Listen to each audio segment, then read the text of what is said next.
Internet पर ये मामूली से दिखने वाली बाल्टी आखिर क्यों बिक रही है 26,000 रुपए में? और रेल के इंजन को बनाने में आखिर कितना खर्च आता है? और राजस्थान का करोड़पति फकीर कहे जाने वाले इस इंसान की कहानी आपको हैरान कर देगी। और दुनिया के दो देशों की एक ऐसी लड़ाई जो बॉम्ब से नहीं बल्कि आलुओं से लड़ी गई। पर क्यों और दुबई में आखिर सोना इतना सस्ता क्यों है? यदि आप इन फैक्ट्स के बारे में नहीं जानते तो बने रहिए आखिर तक।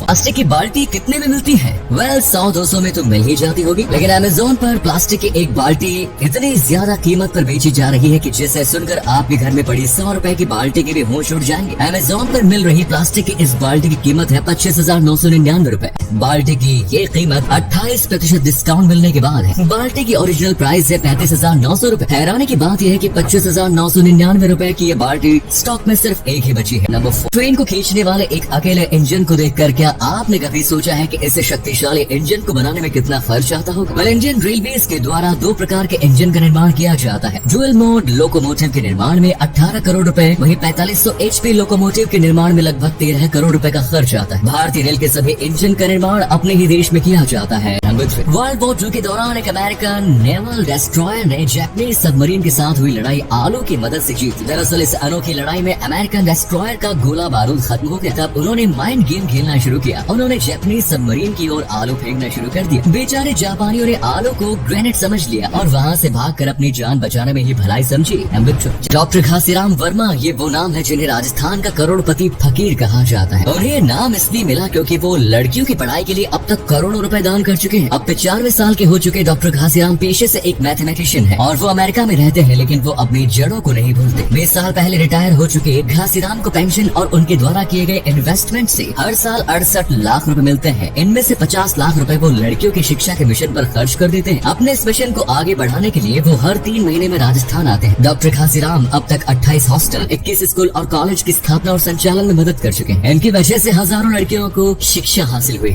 जब भी कोई दुबई टूर पर जाता है तो वो चाहता है कि वहाँ से आते वक्त वो गोल्ड खरीद कर भारत आए। यहाँ तक कि अगर किसी का जानकार भी दुबई जाता है तो उसे लोग कहते हैं कि वहाँ से सोना खरीद कर ले आए। लेकिन कभी सोचा है कि आखिर वहाँ ऐसा क्या होता है? चलिए हम आपको बताते हैं आखिर दुबई से सोना लेना क्यों पसंद करते हैं लोग। दुबई से सोना खरीदने के पीछे कई वजह है जिस वजह से दुबई खरीदने के लिए फेवरेट डेस्टिनेशन है। इसका पहला कारण तो ये है कि दुबई में सोने के रेट काफी कम है। अगर दुबई में सोने के भाव की बात करें तो यहाँ 1 ग्राम सोने के रेट 216.00 AED है और 10 ग्राम की रेट 2160 AED है। इसे भारत के हिसाब से कन्वर्ट करें तो ये 44,107 रुपए पड़ता है। यानी दुबई से खरीदा गया सोना करीब 44,000 के भाव से बिकता है, जबकि भारत में इसका रेट ज्यादा है। भारत में अभी सोने के रेट की बात करें तो यहाँ 50,000 रुपए के करीब भाव है। यानी वहाँ से प्रति 10,000 ग्राम पर करीब 6,000 रुपए का फायदा। आपको बता दें कि रेट 24 कैरेट के आधार पर बताई गई है। इसका दूसरा कारण ये है कि दुबई के सोने की शुद्धता ज्यादा मानी जाती है। कई रिपोर्ट में बताया गया है कि दुबई का सोना अन्य देशों के मुकाबले काफी अच्छा होता है और इसकी शुद्धता भी एक ऐसा कारण है जिसकी वजह से लोग दुबई से सोना खरीदना चाहते हैं। तीसरा, दुबई से सोना खरीदने का कारण ये भी है कि वहाँ के डिजाइन ज्यादा अच्छे माने जाते हैं। वहाँ सोने पर काफी बारीक काम किया जाता है और भारतीयों को भारत से अलग सोने पर कई तरह के डिजाइन मिल जाते हैं। इसलिए लोग दुबई जाकर सोना खरीदते हैं। तो इस वीडियो को शेयर जरूर करें दोस्तों।